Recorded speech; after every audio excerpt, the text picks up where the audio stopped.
Welcome to Vaccine Heist, a part of Medicine Heist by Professor Deepak Kumar.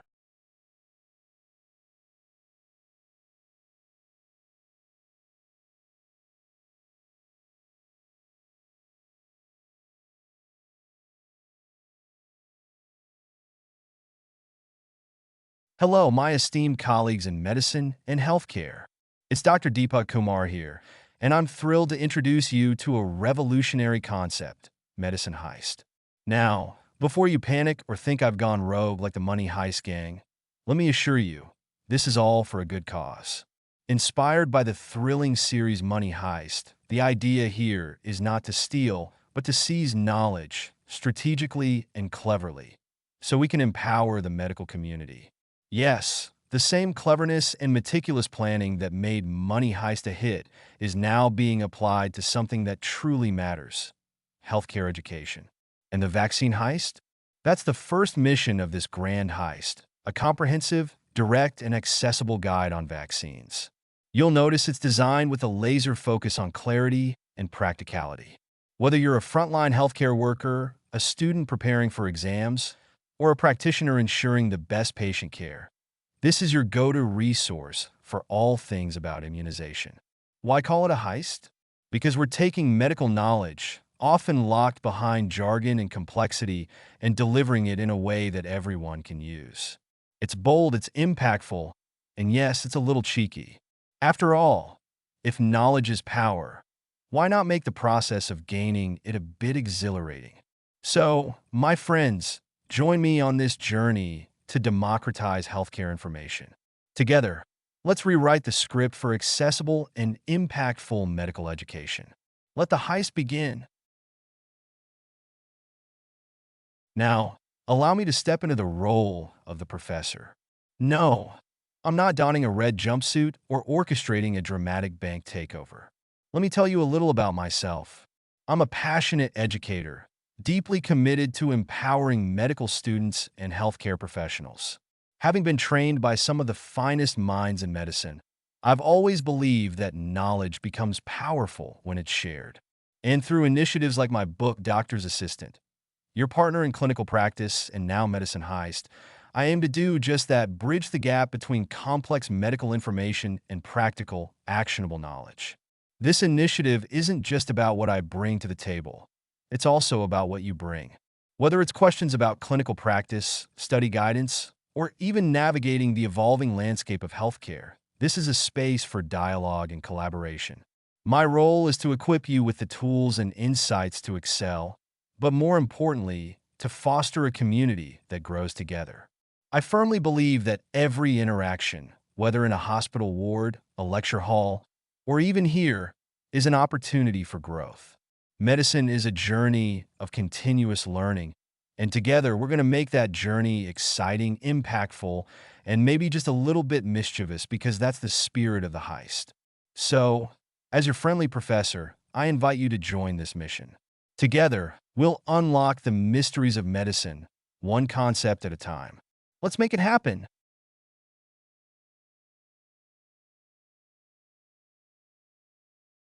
All right, my fellow medical professionals and knowledge enthusiasts, let's dive into what Vaccine Heist has to offer. After all, every great heist begins with a solid plan, and here's ours: a detailed table of contents outlining the treasures within this document. We've broken it down into 10 strategic sections, each addressing a critical aspect of vaccinations. Let's take a quick look at the blueprint: age-wise vaccines. From the cries of a newborn receiving their first shot to the wisdom of older adults staying protected, this section meticulously covers the vaccines recommended across different age groups. It's all about giving the right dose at the right time. Vaccination in special populations: pregnancy, healthcare workers, travelers, and more, because not everyone fits into the standard template. Tailoring vaccines for these groups ensures inclusivity and precision in care.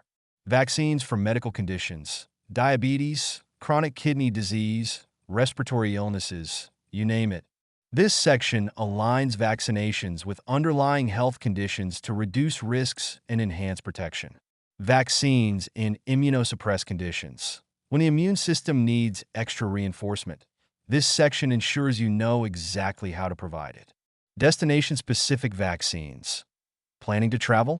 This section is your vaccination passport, guiding you on the immunizations required for different regions. Global booster schedule. A concise but comprehensive guide on keeping immunity strong wherever you are. Boosters are the unsung heroes of preventive medicine. Vaccine types, contraindications, and adverse effects. Get the lowdown on the types of vaccines, their potential red flags, and what to watch out for after administration. Vaccines that can be given together. Maximizing efficiency with combination vaccines and co-administration, because less is sometimes more. Vaccines that shouldn't be given together. Avoiding vaccine clashes that could lead to diminished efficacy or adverse reactions. This section keeps it safe and sound. Recent FDA-approved updates and immunization guidelines. 2025, the latest and greatest, because staying current is non-negotiable in medicine. This lineup ensures that Vaccine Heist becomes your all-encompassing guide to immunization. Every section is crafted with meticulous detail to address both foundational knowledge and clinical nuances. Now, grab your metaphorical toolkit, and let's dive into these treasures one by one. In this heist, every piece of knowledge we gain is a step toward better patient care and public health. Shall we move on to the first big score? Age-wise vaccines? Let's unlock the details. Welcome to the first section of our heist, Age-wise vaccines. This is where we begin our meticulous breakdown of vaccine recommendations tailored to every stage of life. Think of this as a timeline where each milestone has its own protective shield. Let's start right at the beginning, at birth. The first steps in immunity building start here with BCG, OPV, hepatitis B, our triple champions against tuberculosis, polio, and hepatitis B. Timing is everything here. BCG is a priority at birth, OPV within 15 days, and Hep B within 24 hours. Why so specific? Because these early moments are crucial in preventing life-threatening infections.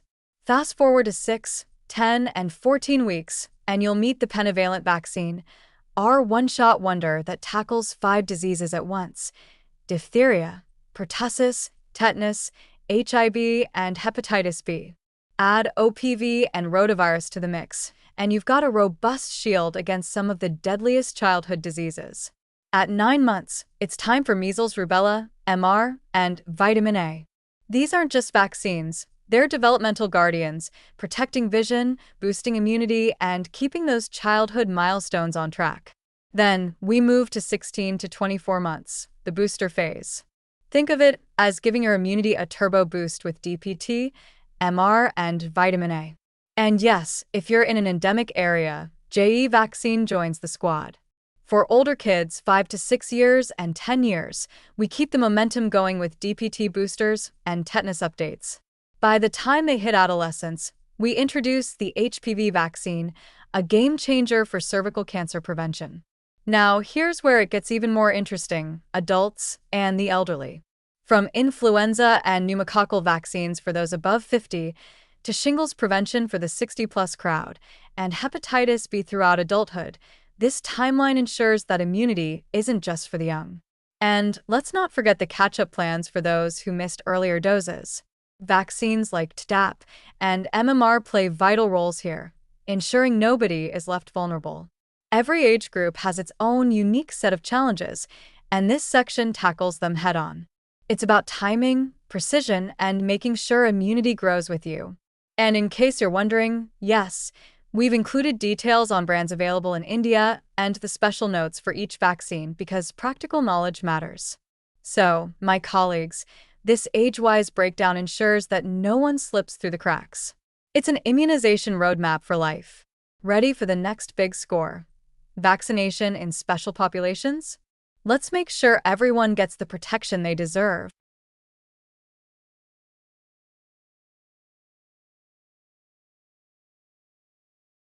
All right, team, let's talk about one of the most dynamic sections of this heist: vaccination in special populations. This is where we adapt and innovate, ensuring that every individual, no matter their unique circumstances, gets the immunity they need. First up, pre-pregnancy. Think of this as proactive planning. Vaccines like MMR, varicella, hepatitis B, Tdap, and influenza take center stage here. Why? Because these vaccines protect both the future mom and her baby. For instance, rubella and varicella can cause severe complications during pregnancy, so ensuring immunity beforehand is critical. And yes, timing is key.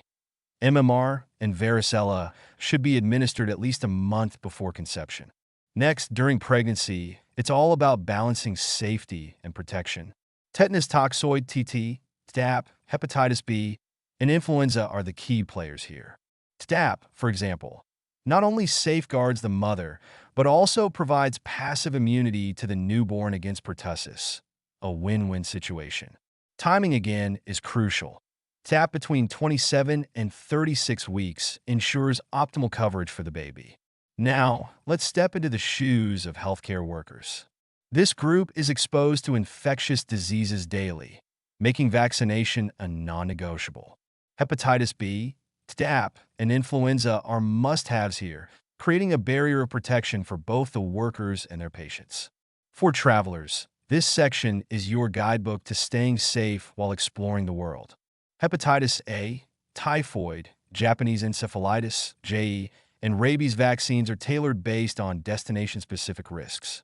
Pro tip: always plan vaccinations at least 10 days before your trip for optimal protection. Let's not forget older adults, those above 65 years. This group gets special mention for pneumococcal and influenza vaccines. These aren't just preventive. They're life-saving, reducing the risk of pneumonia and severe flu complications. And then we have the unsung heroes, animal handlers and laboratory workers. These populations are at the front line of zoonotic disease prevention. Rabies and anthrax vaccines for animal handlers, and a more comprehensive list for laboratory workers, including hepatitis B, typhoid, and meningococcal, ensure their safety while they protect others. This section reminds us that one size doesn't fit all in immunization. By tailoring vaccinations to specific groups, we create a healthcare system that's inclusive, strategic, and impactful. And with that, we've ensured that everyone, whether they're planning a family, caring for others, or venturing into the wild, gets the right protection. Next up, we'll dive into vaccines for medical conditions.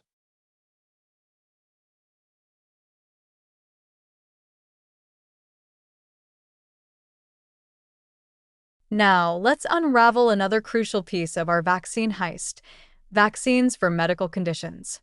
This section is where precision meets necessity. It's all about aligning immunization with individual health challenges to maximize protection and minimize risks. Let's start with diabetes mellitus. Patients with diabetes are more susceptible to infections, so vaccines like influenza, pneumococcal, PCV13, and PPSV23, and hepatitis B are must-haves. The reasoning? Influenza can exacerbate diabetes-related complications, and pneumococcal vaccines reduce the risk of pneumonia and bloodstream infections. Meanwhile, hepatitis B protects against infections that could be life-threatening for diabetics. For those with chronic kidney disease, CKD, the emphasis remains similar: influenza, pneumococcal, and hepatitis B. But here's the catch: CKD patients are at an increased risk of severe infections due to compromised kidney function, making these vaccines even more critical. Chronic liver disease, including cirrhosis, has its own unique needs. Alongside influenza and pneumococcal vaccines, hepatitis A and B take center stage to protect against liver damage caused by viral hepatitis. It's about preventing a double whammy of liver disease and infections. Moving on to chronic respiratory diseases like COPD and bronchial asthma, vaccines here reduce the risk of respiratory infections that could worsen their condition. Influenza and pneumococcal vaccines lead the charge once again. Cardiovascular diseases, it's a similar story.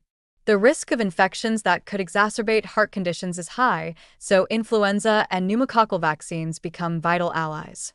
For neurological and developmental disorders, it's about reducing bacterial meningitis risks with pneumococcal and meningococcal vaccines. Why?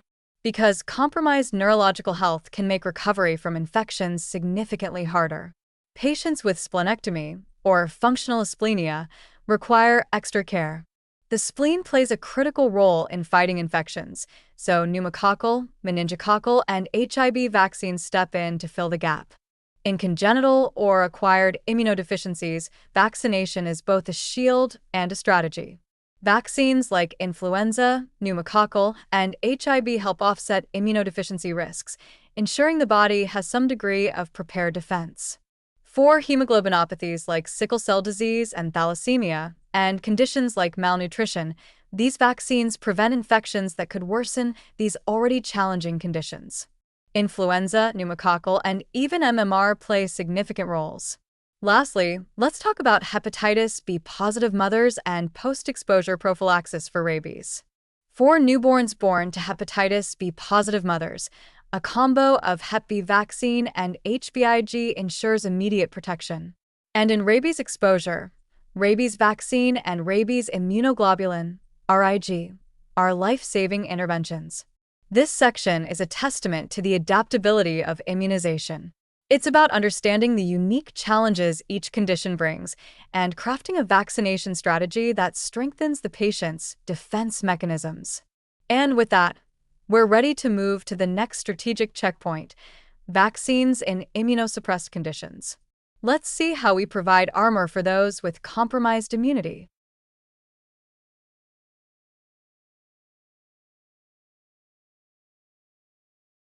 All right, team, let's delve into the next big chapter of our vaccine heist: vaccines in immunosuppressed conditions. This is where the stakes are higher and the need for precision is paramount. Immunosuppressed individuals face unique challenges, and their vaccination strategy must be tailored to bolster their defenses without overwhelming their systems. First on the list, HIV/AIDS. For patients with CD4 counts above 200, vaccines like influenza, pneumococcal, PCV13, and PPSV23, hepatitis A and B, meningococcal, HIB, and even MMR are recommended. Why the emphasis on CD4 counts? Because live vaccines like MMR are contraindicated if CD4 levels drop below 200. In these cases, the focus is on non-live vaccines to provide immunity safely. Next, post-transplantation patients. This group is in a delicate position. On the one hand, their immune systems are suppressed to prevent organ rejection, and on the other, they're at heightened risk of infections. Vaccines like influenza, pneumococcal, hepatitis A and B, HIB, and varicella, pre-transplant only, are crucial here. Timing is key. Live vaccines are given pre-transplant, and inactivated vaccines are administered post-transplant, often starting 2 to 6 months after the procedure. For those undergoing cancer treatment and chemotherapy, the focus remains on non-live vaccines like influenza, pneumococcal, and hepatitis B. Live vaccines are contraindicated during active chemotherapy. The timing of vaccination is critical, ideally at least 2 weeks before starting therapy to ensure optimal protection. Autoimmune diseases, such as systemic lupus erythematosus, SLE, and rheumatoid arthritis, require special attention too. Vaccines like influenza, pneumococcal, and shingles for individuals over 50 play a pivotal role in preventing infections that could exacerbate these conditions. Live vaccines are avoided to prevent triggering disease flares. This section highlights the balance between risk and benefit in immunization for immunosuppressed patients. Every recommendation considers the individual's condition, timing, and type of vaccine to ensure safety and efficacy. By tailoring immunization strategies to these conditions, we're not just providing vaccines, we're creating shields personalized for every unique need. It's another step in ensuring that everyone, no matter their challenges, is protected. And now, we move to our next adventure in this knowledge heist: destination-specific vaccines. Let's prepare for some global travel and the immunization strategies that come with it.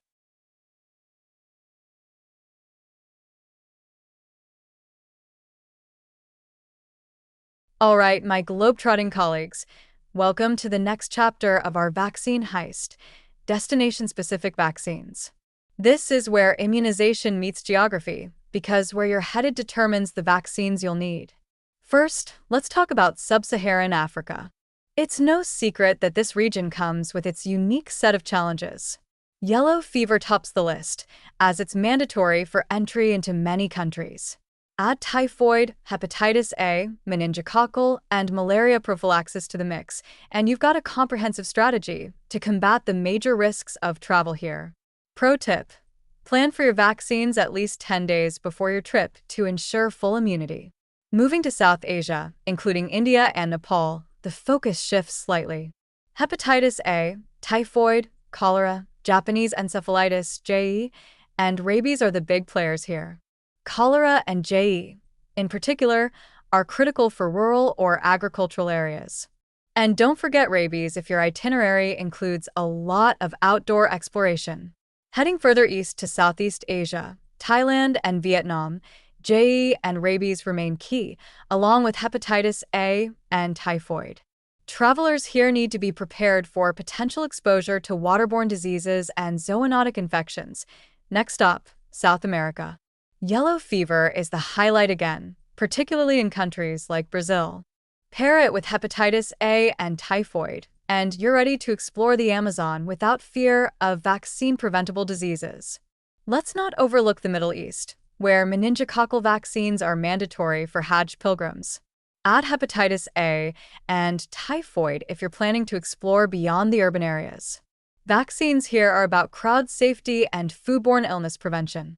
For those heading to Western countries like the USA, Canada, or Europe, influenza and hepatitis A are the staples.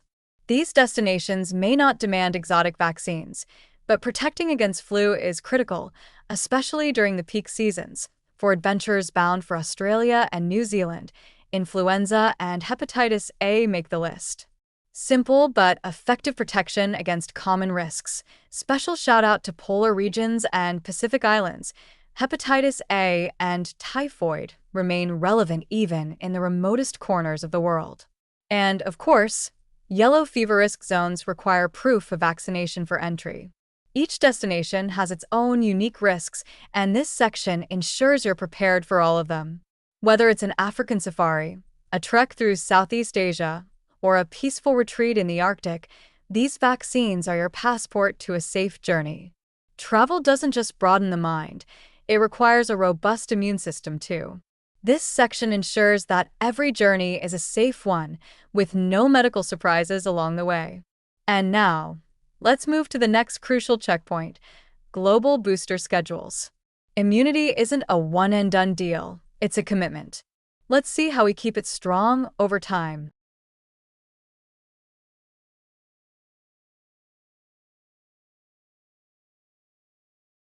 Welcome back, colleagues, to the next chapter of our vaccine heist, Global Booster Schedule. This section is all about the unsung heroes of immunization boosters. They're like the maintenance crew of your immune system, ensuring it stays sharp and ready to respond over time. First up, tetanus, diphtheria, and pertussis, DAP/TD. The schedule is simple yet critical. One dose during adolescence, followed by TD boosters every 10 years. For pregnant individuals, DAP during each pregnancy between 27 to 36 weeks isn't just recommended, it's essential. It protects the newborn from pertussis in those vulnerable first weeks of life. Next, COVID-19. While the booster recommendations vary by manufacturer, the core principle is consistent. High-risk groups should receive boosters 5 to 6 months after their initial series. This is all about staying ahead of new variants and ensuring long-term protection. Influenza, our annual guardian, comes next. Timing depends on geography. October-November in the Northern Hemisphere and April-May in the Southern Hemisphere. For individuals over 6 months, especially pregnant women and the elderly, this booster is non-negotiable. Now, on to pneumococcal, PCV13 and PPSV23. For high-risk groups and older adults, PCV13 comes first, followed by PPSV23 1 year later. Those with ongoing risks should get a PPSV23 booster every 5 years. Think of it as your shield against pneumonia and invasive pneumococcal disease. Hepatitis B boosters are based on need. For high-risk groups like healthcare workers or those with dialysis, a booster is recommended only if anti-HBs levels fall below 10 mg/ml. Let's not forget HPV, human papillomavirus. For individuals aged 15 to 45, a 2 or 3-dose series ensures optimal protection against cervical cancer and other HPV-related conditions. Timing is key here, especially for young adolescents before exposure to the virus. Rabies requires precision, especially for those at occupational risk or post-exposure. The booster schedule depends on ongoing risk, but can involve doses at day 0, 7, 21, or even annually in high-risk groups like veterinarians or animal handlers. For meningococcal disease, a single booster every 5 years is recommended for those at risk, such as military recruits or travelers to endemic regions. Crowd-heavy events like the Hajj pilgrimage make this vaccine a lifesaver. Yellow fever is the traveler's ticket to many parts of Africa and South America. One dose lasts 10 years, but specific countries may require proof of vaccination. Typhoid vaccines need boosting every 2 to 5 years depending on the type, oral or injectable. It's especially relevant for travelers to regions with poor sanitation. Varicella and zoster follow distinct schedules. Varicella boosters for younger individuals and zoster for those above 50, particularly to prevent shingles and its complications. Lastly, Japanese encephalitis, JE, and polio, IPV. JE boosters are critical for travelers heading to endemic regions, while polio boosters help sustain eradication efforts globally, particularly in high-risk areas. This section emphasizes that immunity is a marathon, not a sprint. Boosters are what keep the finish line in sight, ensuring long-term protection across different contexts and challenges. And with that, we're ready to dive into the next section: vaccine types, contraindications, and adverse effects. Let's explore the science behind these tiny miracles and their real-world considerations.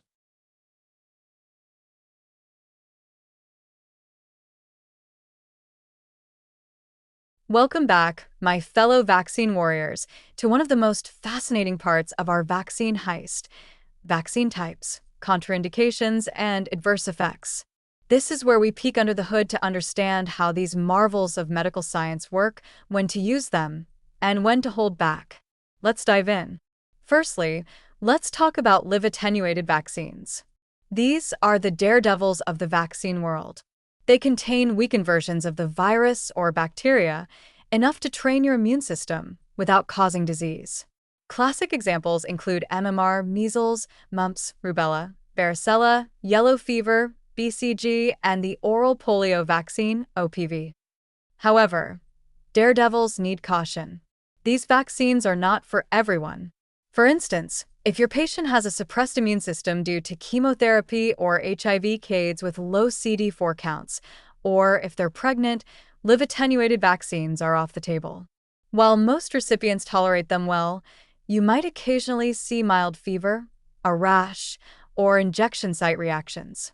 Rarely, vaccine-associated polio from OPV or severe allergic reactions may occur, so always stay vigilant. Next, we have inactivated vaccines.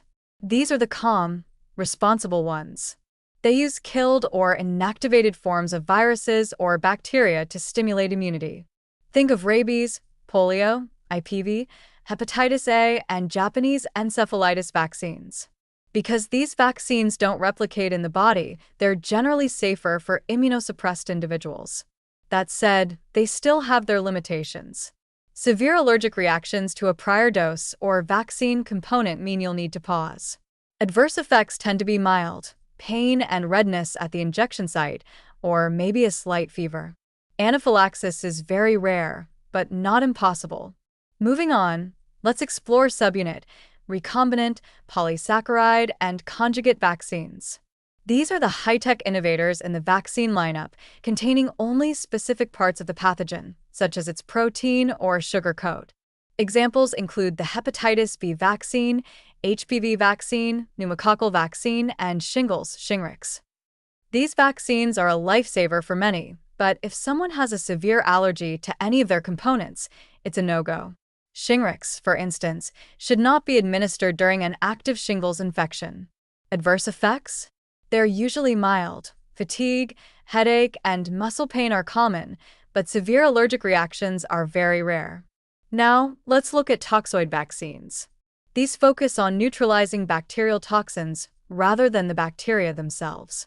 Think tetanus and diphtheria vaccines. While they're incredibly effective, they're not suitable for everyone. If your patient has experienced a severe allergic reaction to a prior dose or has a progressive neurologic disorder, you'll need to reconsider. Adverse effects are usually minor, like mild fever, redness, or irritability, but rarely, neurological complications may arise. And now, the stars of modern vaccine technology, mRNA vaccines. These use messenger RNA to teach cells how to make a harmless viral protein, triggering an immune response. They're like sending your immune system to a masterclass. Examples include Pfizer-BioNTech and Moderna's COVID-19 vaccines. While highly effective, they're contraindicated in individuals who've had severe allergic reactions to a previous dose or components like polyethylene glycol, PEG. Common side effects include injection site pain, fever, and chills. Rarely, myocarditis or anaphylaxis might occur, so it's worth keeping an eye on patients after administration. Next, let's discuss viral vector vaccines, which use a harmless virus to deliver genetic instructions. AstraZeneca's Covishield and Johnson & Johnson's COVID-19 vaccines fall into this category. They're powerful tools, but not without risks. For instance, anyone with a history of clotting disorders should avoid AstraZeneca's vaccine.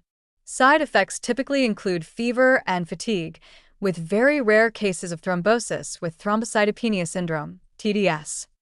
Following this, we have DNA vaccines still in the experimental phase.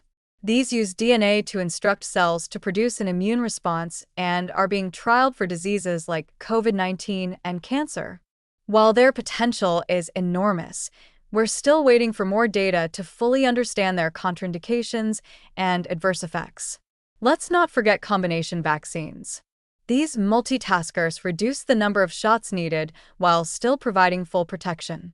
Examples include DTP, hexavalent vaccines, and MMRV. They're a boon for busy schedules, but you'll need to watch for contraindications tied to their individual components, like progressive neurologic disorders in the case of DTAP. Side effects are typically mild, though seizures and anaphylaxis can occur rarely. Finally, synthetic peptide vaccines represent the future, though they're still largely experimental. These vaccines use synthetic proteins or peptides to stimulate immunity and are being researched for diseases like cancer and malaria. As with DNA vaccines, their safety data is still being reviewed. This section isn't just about understanding the science, it's about applying it with precision. Vaccines are incredibly powerful, but they're not one-size-fits-all. Knowing their types, contraindications, and potential adverse effects ensures that we can tailor immunization to the needs of each patient, safely and effectively. Welcome back to the next exciting checkpoint of our vaccine heist. Vaccines that can be given together. Let's talk about efficiency in immunization, because if we can give more protection in fewer sittings, why wouldn't we?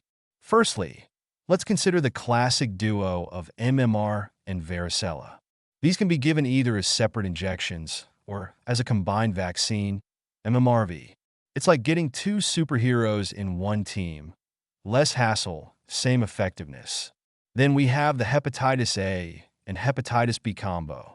For adults, these are often combined into a single vaccine called Twinrix.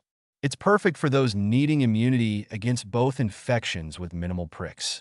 Next, let's talk about the childhood favorite, DTP plus HIB and IPV. Commonly administered as the pentavalent vaccine, this combination simplifies childhood schedules and reduces the tears. Well, at least the number of needles. Now, how about influenza and COVID-19? Yes, they can be given together as long as they're administered at different sites. This is especially useful for high-risk groups as we head into flu season. Speaking of high-risk groups, pneumococcal, PCV13, and influenza make a safe and effective pair for the elderly or immunocompromised individuals. It's a power couple, if you will. Hepatitis B and HPV vaccines can also be administered during the same visit, but at different sites.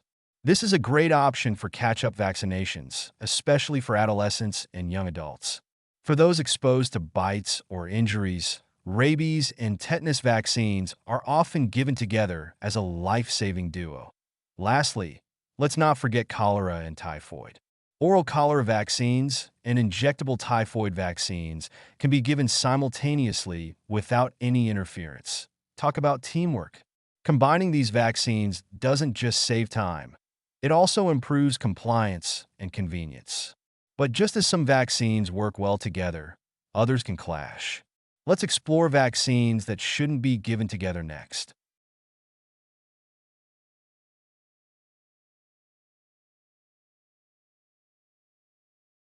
Not every vaccine gets along.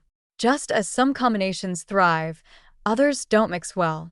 In this section, we'll learn which vaccines shouldn't be administered together and why. Firstly, live vaccines like MMR and varicella can interfere with each other's immune responses if not given simultaneously. If you miss the opportunity to administer them together, you'll need to wait at least 4 weeks between doses. The same goes for BCG and other live vaccines. BCG may suppress the immune response of other vaccines, so it's best to space them at least 4 weeks apart. Yellow fever and MMR are another duo that require careful planning.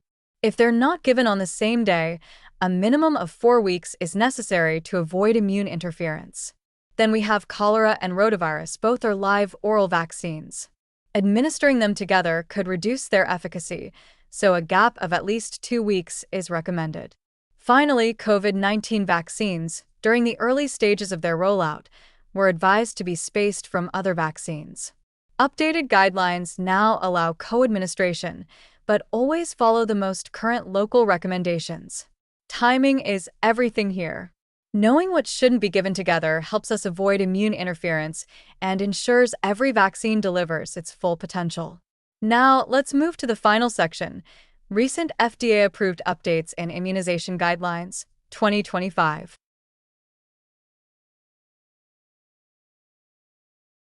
And here we are, the cutting-edge updates for 2025. This section is your guide to the latest and greatest in the world of vaccines. Firstly, COVID-19 vaccines. Updated vaccines now target the KP.2 variant, ensuring optimal protection for the 2024 to 25 season. These are recommended for everyone aged 6 months and older, with boosters advised for high-risk populations. Influenza vaccines have also seen their annual update. The new strains are ready for the upcoming flu season, and vaccination is strongly recommended before the season peaks, October to November in the Northern Hemisphere. Now let's talk RSV vaccines for older adults. Newly approved options, like Abrysvo, are game changers for preventing severe disease in individuals aged 60 and older. For those aged 60 to 74, shared decision-making with healthcare providers is key. For those over 75, vaccination is strongly recommended. RSV vaccines aren't just for older adults. They're also available for pregnant individuals. Administered between 32 and 36 weeks, these vaccines provide passive immunity to newborns, protecting them during their earliest and most vulnerable weeks of life. Then we have HPV vaccines. A newly approved single-dose schedule simplifies immunization and makes it more accessible. It's an excellent step toward improving global HPV prevention efforts. Finally, the pneumococcal vaccines have received a major update. The FDA has approved the 20-valent pneumococcal conjugate vaccine, PCV20, which replaces PCV13 and PPSV23. This single-dose recommendation simplifies schedules for adults aged 65 and older or those at high risk. These updates are a testament to the rapid advancements in vaccine science. Staying informed ensures we provide the best care and the most up-to-date protection for our patients. And with that, our heist of immunization knowledge comes to a close for now. Well, my fellow heist participants, we've reached the end of today's grand operation, the vaccine heist. From age-specific vaccination schedules to understanding vaccine types, combinations, and the latest updates, we've uncovered the treasure trove of immunization knowledge together. And what a journey it has been! But before you hang up your metaphorical red jumpsuits, let's take a moment to reflect on this incredible piece of art beside me. At first glance, it's a beautifully intricate face, swirled with designs that represent complexity, precision, and mystery. Look closer, and you'll see the elements that define our heist: DNA, syringes, and vaccines, all interconnected like the strands of the double helix. This image isn't just a work of art, it's a statement. It reminds us that behind every vaccine, every discovery, and every innovation lies a deeply interconnected web of science, humanity, and creativity. And the words "hasta pronto"? They're not just a farewell. They're a promise that this heist isn't over yet. There's more to uncover, more to learn, and more ways to revolutionize how we understand and share medical knowledge. So, until our next mission, keep those minds sharp, those hands steady, and that curiosity alive. Thank you for joining me on this incredible journey. Don't forget to like, share, and subscribe to stay updated on our next heist. Because, trust me, the best is yet to come. Hasta pronto, my friends. See you soon.